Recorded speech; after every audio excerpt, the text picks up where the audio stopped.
और ब्रेक के बाद देखते हैं उत्तराखंड की तमाम खबरें विस्तार से। मुख्यमंत्री पुष्कर सिंह धामी ने हरिद्वार स्थित हरि सेवा आश्रम में आयोजित श्रीमद् भागवत कथा ज्ञान यज्ञ और विशाल संत सम्मेलन में प्रतिभाग किया। उन्होंने संत महात्माओं का अभिनंदन करते हुए कहा कि श्रीमद् भागवत कथा मानवता को आध्यात्मिक चेतना, नैतिक मूल्यों और जीवन के वास्तविक उद्देश्य से जोड़ती है।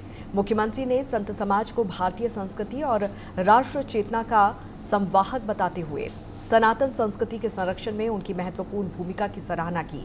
इसके साथ ही उन्होंने कहा कि राज्य सरकार उत्तराखंड को विश्व की आध्यात्मिक राजधानी बनाने के लिए निरंतर कार्य कर रही है। इस दौरान उन्होंने धर्मांतरण विरोधी कानून, समान नागरिक संहिता और भू कानून जैसे महत्वपूर्ण निर्णय का भी उल्लेख किया।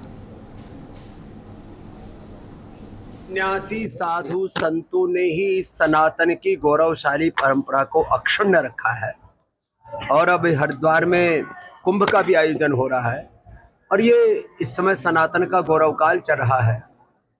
यदि हम वैश्विक दृष्टि से कहें तो योग और अध्यात्म में तो भारत विश्व गुरु बन चुका है। शिक्षा में, चिकित्सा में, अनुसंधान में, अलग अलग सेवाओं सर्विसेज में, अर्थनीतिक दृष्टि से, राजनीतिक दृष्टि से, सैन्य नीतिक दृष्टि से भी भारत विश्व गुरु बने, उसके लिए हम सबको सामूहिक रूप से अखंड प्रचंड पुरुषार्थ करना पड़ेगा।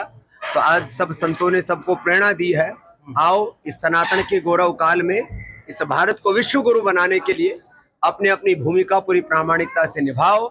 और आज हमने एक बात और कही कि हमारे जितने भी साधु संत महात्मा और सनातन धर्मी हैं, कम से कम एक दूसरे की आपस में कोई निंदा ना करे।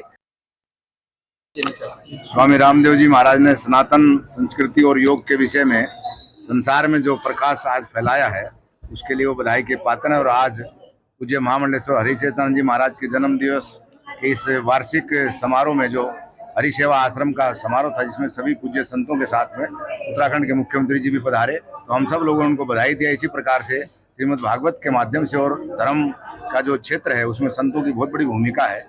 राजा अगर आशीर्वाद लेने आता, संतों का कर्तव्य उसको आशीर्वाद देना, लेकिन राजा का भी कर्तव्य है कि धर्म के अनुसार राजनीति का संचालन हो, मर्यादाओं का पालन हो। देखिए, संत सम्मेलन में शामिल होना ये बड़े सौभाग्य की बात है। एक साथ इतने संत चरण रज यदि मिल जाए तो समझ लीजिए आपका जीवन सार्थक हो गया। और मैं आज इसी भाव के साथ यहाँ पर आया था। मेरा सौभाग्य है कि सभी संतों के दर्शन, उनकी चरण रज प्राप्त करने का हमें सौभाग्य मिला। जिस तरह से एसआईटी जो राम मंदिर के चढ़ावे को लेकर बनी थी, उन्हें रिपोर्ट दे दी है और किसी भी बड़े पदाधिकारी का नाम नहीं है, तो क्या लग रहा है कि जैसे विपक्ष लगातार हवा बना रहा था कि अलाना का नाम है, फलाने का है? मुझे लगता है कि उत्तर प्रदेश के जो मुख्यमंत्री जी हैं, उन्होंने बहुत साफ शब्दों में कहा कि बिना कोई प्रूफ के किसी के ऊपर आरोप लगाना ये भी अपराध की श्रेणी में आता है। आज बहुत सुंदर अवसर है, बहुत दिव्य अवसर है। श्रीमद् भागवत की यहाँ पर हो रही है और साथ में आज यहाँ विशाल संत सम्मेलन भी है। सभी संतों का आशीर्वाद यह है और आज भारत की आध्यात्मिक चेतना का स्वर्णिम काल चल रहा है। सनातन का भी स्वर्णिम काल है। आदरणीय प्रधानमंत्री नरेंद्र मोदी जी के नेतृत्व में जो काम लंबे समय से रुके हुए थे, चाहे वो भगवान राम का मंदिर बन रहा हो, काशी का कॉरिडोर बनना हो या महाकाल लोक बनना हो, इसके साथ साथ देवभूमि उत्तराखंड में 4 धाम ऑल वेदर रोडें बननी हो, केदारनाथ बद्रीनाथ धाम का पुनर्निर्माण होना हो, शीतकालीन यात्रा चलनी हो या आदि कैलाश यात्रा चलनी हो, उन सभी पर आदरणीय प्रधानमंत्री जी के मार्गदर्शन में आज उत्तराखंड के अंदर अनेक काम हो रहे हैं। अभी हमारे यहाँ पर कुंभ का आयोजन भी होना है 2027 में, उसकी भी सब तैयारियां हो रही। सभी संतों का सभी का आशीर्वाद लिया है, उनके मार्गदर्शन अच्छा मेला हो, अच्छा आयोजन हो। पौड़ी के कंडोलिया स्थित इंडोर स्टेडियम में बैडमिंटन खिलाड़ियों को अब बेहतर सुविधाएं मिलेंगी। लंबे समय से जर्जर पड़े बैडमिंटन कोर्टों के नवीनीकरण के बाद विधायक राजकुमार पौड़ी और जिला अधिकारी स्वाति एस भदौरिया ने चारों कोर्टों का विधिवत शुभारंभ किया। कोर्ट के खराब स्थिति के कारण खिलाड़ियों को अभ्यास में दिक्कतों के साथ चोट लगने की घटनाएं भी सामने आ रही थी। खिलाड़ियों की शिकायत पर जिलाधिकारी ने स्टेडियम का निरीक्षण कर जल्द सुधार का भरोसा दिया। इसके बाद 4 महीने में नवीनीकरण का काम पूरा होने पर खिलाड़ियों में खुशी है और प्रशासन का आभार खिलाड़ियों ने व्यक्त किया। यहाँ पर पहले कोर्ट की व्यवस्था ख़राब थी, तो डीएम मैम को हमने बोला, शिकायत वगैरह करी, तो डीएम मैम ने कोर्ट बहुत अच्छा करके दिया, हमें बहुत अच्छा करके बनाया। धन्यवाद डीएम। क्या आज पौड़ी में जो बच्चों का इंडोर स्टेडियम है वो काफ़ी समय से बहुत खस्ता हालत में था। उसकी जो फर्श थी वो टूटी हुई थी, उसकी दीवारों में पेंट झड़ रहा था। तो ऐसी स्थिति में वहाँ पर बच्चों का खेलना बड़ा कठिन था और जिलाधिकारी का वहाँ पर दौरा हुआ। उसके बाद उन्होंने उसका डिसीजन लिया उसको ठीक करने का।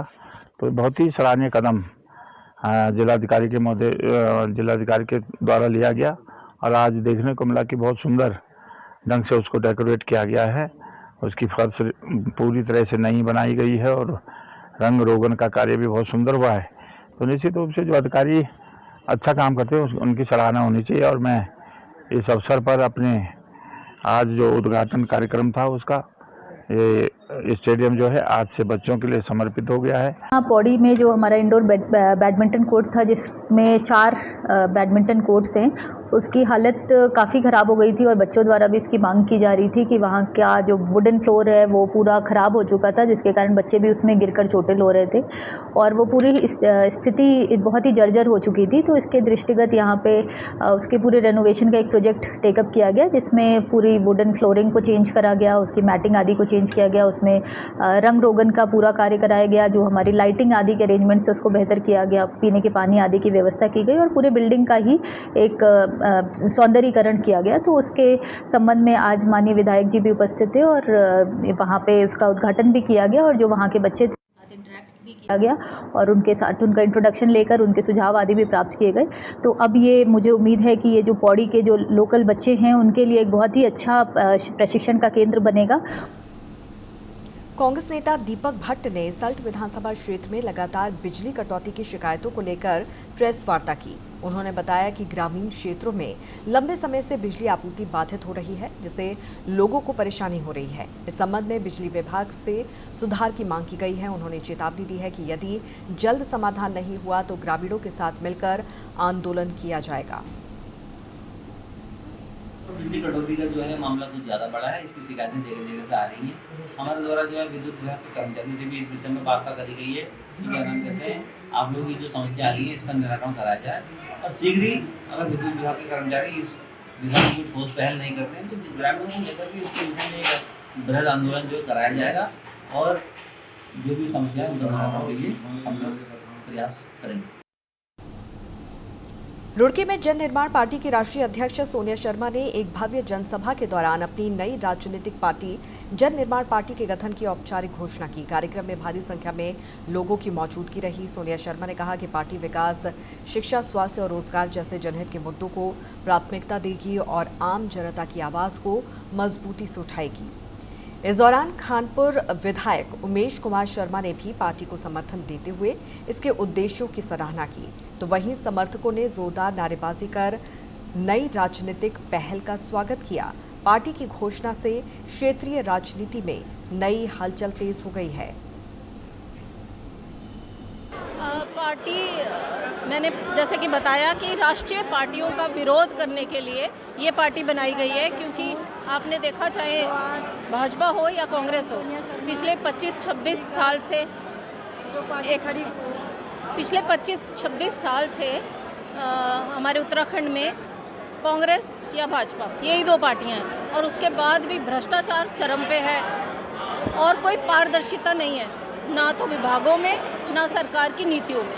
हमें बहकाया जा रहा है कि हम ये कर देंगे, हम वो कर देंगे। बेचारी हमारी जो भोजन माताएं हैं वो कितना कम मानदेय है, कितनी परेशान है, सभी परेशान है। मेरे ख्याल से रोजगार के लिए और जो पेपर लीक है उसके लिए तो आंदोलन रोज ही हो रहा है। हरिद्वार जिला कार्यालय में आयोजित जन सुनवाई कार्यक्रम में 73 शिकायतें दर्ज हुई। इनमें से 41 का मौके पर ही समाधान किया गया। मुख्य विकास अधिकारी डॉक्टर ललित नारायण मिश्र ने अधिकारियों को भूमि विवाद, अतिक्रमण, राशन कार्ड, बिजली, पेयजल और सड़क निर्माण से जुड़ी समस्याओं का संवेदनशीलता के साथ समाधान करने के निर्देश दिए हैं। इसके साथ ही सीएम हेल्पलाइन में 36 दिनों से अधिक समय से लंबित शिकायतों को प्राथमिकता के आधार पर जल्द निपटाने को कहा गया है। सर जन सुनवाई जो की गई है, आज 73 शिकायतें दर्ज की गई हैं। इसमें 41 शिकायतों का मौके पर समाधान किया गया है। बाकी शिकायतों को संदर्भित किया गया है विभागों को कि उसका समयबद्ध ढंग से निस्तारण करेंगे। किस प्रकार की ज़्यादा शिकायतें आई हैं? देखिए, इस बार जो शिकायतें हैं इसमें चकबंदी संबंधी शिकायतें आई हैं, दूसरी जो है अतिक्रमण संबंधी शिकायतें आई हैं, कुछ जो है पुलिस विभाग से संबंधित शिकायतें हैं। इसके अलावा बिजली और पानी से संबंधित शिकायतें भी थी। देखिए, पिछले रिव्यू के बाद इस बार सुधार देखा गया है। कुछ शिकायतें जो 36 डेज से ज़्यादा पेंडिंग है और जहां पर अधिकारियों द्वारा कॉल कम की जा रही है वहां पर उनको सख्त चेतावनी दी गई है कि इसमें निस्तारण का परसेंटेज जो है वो बढ़ाएं। चंपावत जिले में एक कार लगभग 500 मीटर गहरी खाई में गिर गई। हादसे में ग्राम प्रधान और प्रमुख मत्स्य पालक नवीन राम और उनके 18 साल के बेटे सुनील कुमार गंभीर रूप से घायल हो गए। स्थानीय लोगों ने कड़ी मशक्कत के बाद दोनों का रेस्क्यू कर अस्पताल पहुंचाया। हादसे के बाद जनप्रतिनिधियों और प्रशासनिक अधिकारियों ने अस्पताल पहुंचकर घायलों का हालचाल जाना। दोनों जो रोड एक्सीडेंट में जो घटनाएं हुई है, इनको सारे डॉक्टर्स ने यहाँ पर खुद देख लिया है। उनको ट्रीटमेंट चल रहा है, इलाज चल रहा है। जितना हेड इंजरी, हेड में चोट लगी है उसका भी उन्होंने टेस्ट किया, क्योंकि अभी हमने बात की है ऊपर, तो एयर एम्बुलेंस लिफ्ट करके इनको ले जाने की बात हुई है। करीब 15 मिनट में चॉपर देहरादून से आएगा और इनको एयर लिफ्ट करके ले जाएंगे, क्योंकि न्यूरो का मामला है। वैसे स्पाइन इंजरी मुझे लग नहीं रहा है, क्योंकि हाथ पैर साथ काम कर रहे हैं और जो भी चोट है वो सर पे है। हमें लगभग 2:20 पे सूचना मिली कि बसोड़ी गांव में एक कार जो है वो खाई में गई है और वो नदी के पास जाके गिरी है, जिससे कि सूचना मिलने के बाद हमें सबसे पहले यहाँ पर अपने प्राइवेट व्हीकल से नवीन राम जी को लाया गया, जिसमें कि उनके जो स्कल फ्रैक्चर था और उस पर लगभग कोई 20 के करीब टाके लगे हैं और उनके चेस्ट में भी जो है राइट साइड की जो रिब्स हैं उस लगभग 11 रिब्स टूट गई हैं। लेकिन अभी फ़िलहाल दोनों के उनके जो लंग्स हैं वो बिल्कुल ठीक हैं, मतलब इसे इम्पोर्टेंट आईसीटी की ज़रूरत नहीं है उनको और स्थिति सामान्य है। बीपी और सारी चीज़ें सामान्य हो रखी है, लेकिन न्यूरो सर्जन को देखते हुए उनको हल्द्वानी भेजा जा रहा है। फिर उसके लगभग कोई 1 घंटे बाद दूसरा पेशेंट, जो कि जिनका नाम सुनील कुमार है और उम्र लगभग 24 साल है, उनको लाया गया। उनके फोरहेड पे जो माथे पे चोट लगी थी, जिसमें कि लगभग 15 से 20 सूचर आए हैं। ये बहुत दुखद घटना है और हम तो ईश्वर से यही कामना करते हैं जल्दी वे स्वस्थ हों, ठीक हों। और बाकी आप देख ही रहे हैं, आयुष सेंटर के लिए इनको एक को रिफ़र किया है और दूसरा इनका जो बच्चा है उसको भी लोग देख ही रहे हैं। डॉक्टर लोग पूरे इलाज पर लगे हैं और ऊपर वाले से कामना करते हैं कि जल्दी स्वस्थ हों और इनको अच्छा इलाज मिले। अब मैं तो आपसे सुन रहा हूँ कि सड़क ख़राब है या सही है, वो तो जिन लोगों ने जिस स्पॉट पर गाड़ी गिरी है वही लोग बता सकते हैं कि ख़राब है या सही है, जब हमने उस स्पॉट को ही खुद नहीं देखा है। बाकी घटना कैसे हुई, क्या हुई, एक जांच का विषय है और पहली प्राथमिकता तो ये है इनका इलाज अच्छी तरह से हो, ये जल्दी स्वस्थ हो। कर्णप्रयाग में सिख यात्रियों और स्थानीय दुकानदारों के बीच हुए विवाद के बाद उत्तराखंड का माहौल गर्मा गया है। इस मामले पर उत्तराखंड क्रांति दल ने चिंता जताते हुए सरकार की भूमिका पर सवाल उठाए। यूकेडी के केंद्रीय महामंत्री राजेंद्र बिष्ट ने कहा कि प्रदेश असंतुलन की स्थिति में है और मुख्यमंत्री गंभीर मुद्दों को छोड़ अन्य विषयों में व्यस्त हैं। उन्होंने कर्णप्रयाग विवाद और निहंगों के गुरुद्वारा कब्जे की घटनाओं का उल्लेख करते हुए कहा कि बाहरी अराजक तत्व उत्तराखंडियों के खिलाफ माहौल बिगाड़ रहे हैं। बिष्ट ने कहा कि कानून व्यवस्था बनाए रखना पुलिस और न्यायालय का काम है, किसी को खुद फैसला करने का अधिकार नहीं है। जो आज हमारा प्रदेश कहीं ना कहीं असंतुलन की स्थिति में है और जिस प्रकार की घटनाएं लगातार हो रही है, हमारे प्रदेश के जो मुख्यमंत्री है वो कहीं ना कहीं अल्मोड़ा या अन्य जगहों में जो मुख्य जिहाद की वो बातें करते हैं उसमें बिजी हैं। लेकिन दूसरी तरफ हमारा प्रदेश जो सुलग रहा है, यहाँ के युवा भी कहीं ना कहीं धैर्य साधे हुए हैं और जो घटनाएं हो रही है, जिस प्रकार से निहंगों ने गुरुद्वारा को वहां पर कब्जा किया और कर्णप्रयाग की जो घटना हुई और अन्य प्रदेशों से जो सिख बंधु है वो भी कहीं ना कहीं उत्तराखंड के लोगों के लिए अनाप शनाप जो कह रहे हैं, तो हमारा कहना है कि इस प्रकार से आप देवभूमि को इतने हल्के में ना आके हमारी मातृशक्ति, चाहे तिरु रौतेली की बात करें, कर्णावती की बात करें या अन्य लोगों ने, हमारे माधो सिंह भंडारी ने यहाँ पर पहाड़ों में हर समय माकूल जवाब, जो जितने भी दुश्मनों ने यहाँ पर कब्जा करने की कोशिश की उनको जवाब दिया। लेकिन आज इन सबसे, क्योंकि लोकतांत्रिक व्यवस्था है, लोकतांत्रिक व्यवस्था से हमें चलना होगा, तो इसके लिए पुलिस प्रशासन है, इसके लिए कोर्ट कचहरी है। लेकिन अगर हम खुद ही में जज बन जाएं, खुद ही कानून के रखवाले बन जाएं, तो मुझे लगता है कि एक लोकतांत्रिक देश में ये कहीं ना कहीं नफरत फैलाने का काम और उन्माद फैलाने का कार्य हम करेंगे। देहरादून में मानसून सीजन की तैयारियों को लेकर कैबिनेट मंत्री खजान दास ने अधिकारियों के साथ समीक्षा बैठक की।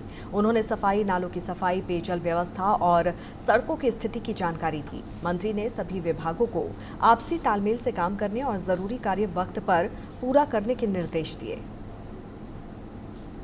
मानसून को देखते हुए एक सभी कार्यदायी जो संस्थाएं हैं जो शहर के अंदर काम कर रही है उसकी एक बैठक आहूत की गई है और सभी विभागों के अधिकारियों को ये निर्देशित किया गया कि मानसून आने से पहले अपने अपने डिपार्टमेंट में जो वर्क होने हैं, चाहे वो सफाई व्यवस्था को लेकर के हो, चाहे नाले हो, उनकी सफाई होनी चाहिए।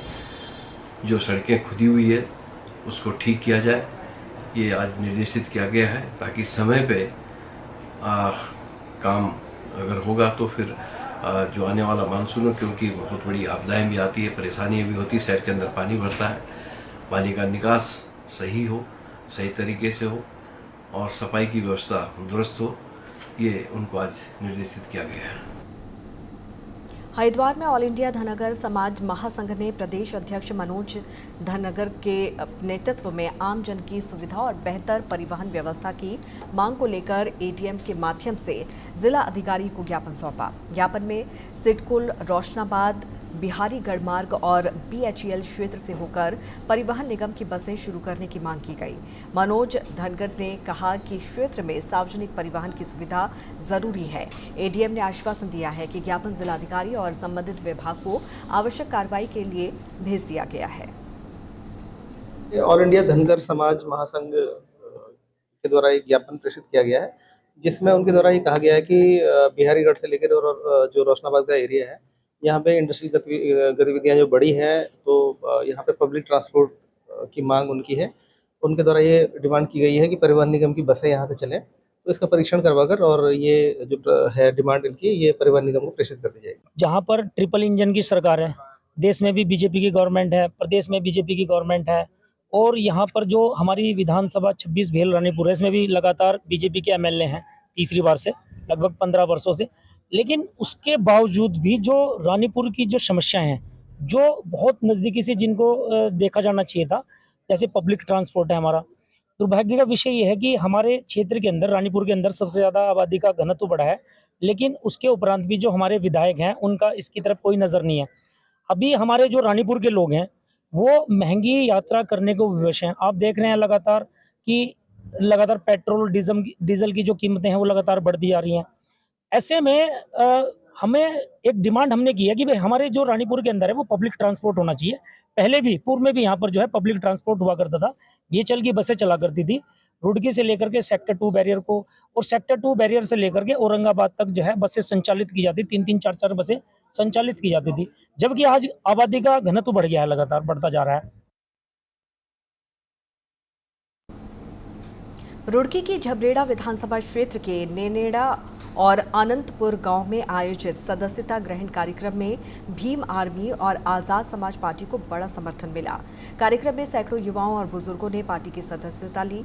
मुख्य अतिथि महक सिंह ने संगठन को मजबूत करने और समाज के सभी वर्गों की आवाज़ उठाने का संकल्प दोहराया। उन्होंने कहा कि पार्टी सामाजिक न्याय, समानता और संविधान की रक्षा के लिए संघर्षरत है। इसके साथ ही कार्यकर्ताओं ने नए सदस्यों का स्वागत किया और गांव-गांव जाकर पार्टी की विचारधारा फैलाने का संकल्प लिया। अनंतपुर में पहुंचे हैं और हमारे आज़ाद समाज पार्टी भीम आर्मी के कार्यकर्ताओं के द्वारा एक सदस्यता ग्रहण समारोह यहां पर रखा गया है। बड़ी तादाद में ननेड़ा वासियों के द्वारा ये कार्यक्रम रखा गया है। बड़ी तादाद में आज आज़ाद समाज पार्टी की सदस्यता ग्रहण जो है हमारे प्रधान जी और उनके सहयोगी साथी करेंगे, और मैं ननेड़ा वासियों का बहुत बहुत धन्यवाद करना चाहता हूं और पूरी झबरेड़ा विधानसभा की जनता का धन्यवाद करना चाहता हूं। इस प्रकार से मुझे प्यार और सम्मान दे रहे हैं, मैं उनका सदा आभारी रहूंगा। देहरादून में चल रहे विशेष गहन पुनरीक्षण अभियान के तहत बीजेपी ने बूथ स्तर पर अपनी तैयारियां तेज कर दी हैं। बीजेपी प्रदेश महामंत्री कुंदन परिहार ने बताया कि राज्य के 11,733 बूथों में से करीब 11,600 पर बूथ समितियों का गठन पूरा हो चुका है और BLA 2 की नियुक्ति भी कर दी गई है। शेष बूथों पर भी जल्द प्रक्रिया पूरी होगी। उन्होंने कहा कि SIR अभियान जारी है और भारत निर्वाचन आयोग और राज्य निर्वाचन आयोग की सभी गाइडलाइंस का बीजेपी पूरी जिम्मेदारी के साथ पालन करेगी। भारतीय जनता पार्टी जो उत्तराखंड में 11,733 बूथ हैं, उसके अंतर्गत अभी तक भारतीय जनता पार्टी के 11,600 के आसपास हमारी बूथ कमेटियां गठित हो गई हैं और इसमें हमारे BLA 2 भी हमने गठित कर दी है।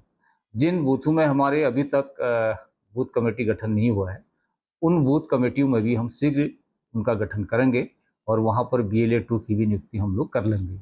और हम समझते हैं कि जिस प्रकार से आज उत्तराखंड में SIR चल रहा है, क्योंकि अभी वो गतिमान है और भारत निर्वाचन आयोग के द्वारा अथवा राज्य निर्वाचन आयोग के द्वारा जो भी गाइडलाइन इसके अनुरूप आएंगी, हम एक जिम्मेवार पार्टी होने के नाते उन सभी गाइडलाइन को मानेंगे, उनका अनुपालन करेंगे। और इसी के साथ इस बुलेटिन में फिलहाल इतना ही। जुड़े रहिए TMP न्यूज़ के साथ। नमस्कार।